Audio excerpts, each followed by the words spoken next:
সকাল সকাল প্রচারে বেরিয়েছি প্রতিবারের ন্যায়। আজকেও দিনে আমরা সোলানে রাম মন্দিরে পুজো দিয়ে প্রচারে নেমেছি। বেশ কয়েকটা বুথ আমরা প্রচার করলাম।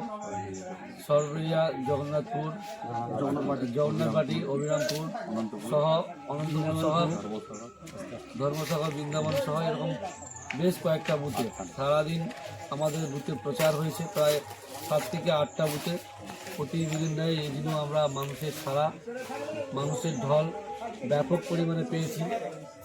বেশিরভাগ মানুষ অভিযোগ করছে রাস্তা হয়নি, পানীয় জলের সমস্যা, ইলেকট্রিক বিলের সমস্যা। 15 বছরে আমরা সুযোগ সুবিধা পাইনি। আমরাও চাই বিজেপি আসুক, আমরা পরিবর্তন চাই, বিজেপিকে চাই। বিজেপির কাছে অনুরোধ আমরা যেন উন্নয়নের সঙ্গে যুক্ত হতে পারি, মোদিজির উন্নয়ন থেকে যেন বঞ্চিত না হয়। তো সেই জন্য আমরা সবাইকে বলেছি, ভয় নয় ভরসা। বিজেপি হচ্ছে ভরসা, মোদিজি হচ্ছে দেশের ভরসা।